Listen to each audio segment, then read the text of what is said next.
Bonjour à tous et bienvenue dans cette nouvelle vidéo. Je me suis rendu compte au vu de certains commentaires que certains d'entre vous ne connaissaient pas vraiment Eddie Redmayne, acteur qui incarnera Newt Scamander dans le film Les Animaux Fantastiques. Alors je ne vais pas vous parler de toute la vie de l'acteur, je vais surtout insister sur sa vie professionnelle et non sur sa vie privée, et je vais plus particulièrement vous parler des films dans lesquels je l'ai beaucoup apprécié. C'est en 2002 que débute sa carrière de comédien, non pas sur les plateaux de tournage, mais sur les planches du théâtre.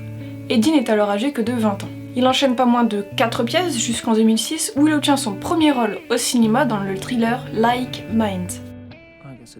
A partir de là, Eddie balance entre films, séries, pièces de théâtre et même mannequinat. Il sera l'égérie de la marque Burberry en 2008, 2011 et 2012 et pour la petite anecdote, il a même posé pour un magazine de tricot à l'âge de 22 ans, ce qui est maintenant source de nombreuses plaisanteries sur l'acteur.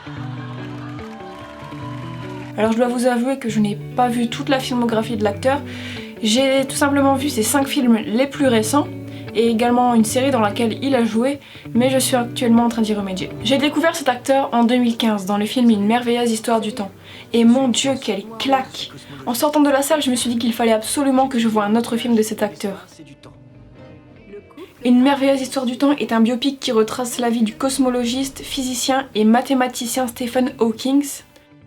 Dans ce film, Eddie a su relever l'incroyable défi d'interpréter l'évolution de la maladie dont souffre Stephen Hawking. Plutôt bien. Dis donc, cette histoire de trou noir au début du... Et sincèrement, si vous devez voir un film avec Eddie Redmayne, c'est bien celui-ci. Bravo, docteur. Ce rôle lui a valu l'honneur d'obtenir l'Oscar du meilleur acteur en 2015. Une trachéotomie et ne pourra plus jamais parler. Mais s'il parlera. Je m'appelle Stephen Hawking. La voix n'est pas jolie. C'est un problème? Début 2015, nous ne savions pas encore qui allait interpréter Newt Scamander. Mais en juin, l'annonce est faite. Il s'agira d'Eddie Redmayne. Alors je vous laisse imaginer mon immense joie lorsque j'ai appris cette nouvelle. Et surtout qu'Eddie a annoncé dans une interview qu'il était fan de Harry Potter depuis de nombreuses années et qui, comme tous les fans, attendait la sortie de chaque film au cinéma. Alors depuis ce temps, j'ai vu d'autres films avec cet acteur, comme Les Misérables, Jupiter Ascending, My Week with Marilyn, dans lequel il donne la réplique à Emma Watson et à Kenneth Branagh qui interprète le rôle de Gilderoy Lockhart dans Harry Potter. Et plus récemment, j'ai vu The Danish Girl. Encore une fois, mais quelle claque! Eddie interprète le rôle d'une femme transgenre, ou pour être un peu plus vulgaire, d'un homme qui souhaite devenir une femme.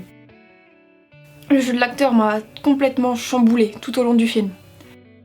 On peut sincèrement y suivre le bouleversement d'un homme qui est mal dans sa peau, et encore une fois, c'est un film que je vous conseille énormément si vous voulez vous rendre compte du talent d'Eddie Redmayne. Pour ce film, l'acteur a d'ailleurs été nominé une seconde fois consécutive pour obtenir l'Oscar du meilleur acteur, mais ne l'a cette fois-ci pas remporté. Dernièrement, j'ai découvert la série Les Piliers de la Terre, qui est une mini-série de 8 épisodes d'environ 50 minutes. Elle se passe à peu près à la même époque que Game of Thrones. On y découvre un Eddie un peu plus jeune qui interprète un jeune garçon timide et talentueux, et j'ai trouvé ça assez amusant de le voir si jeune. Et dans cette série, vous pourrez également retrouver l'interprète du président Snow et de Finnick de Hunger Games. Eddie a joué dans bien d'autres films, comme Raison d'État, Black Death ou encore The Yellow Handkerchief dans lequel il donne la réplique à Kristen Stewart. N'oublions pas non plus sa carrière au théâtre qu'il a continué jusqu'en 2012, mais qui est maintenant en suspens. J'ai vraiment hâte de découvrir Eddie Redmayne dans Les Animaux Fantastiques.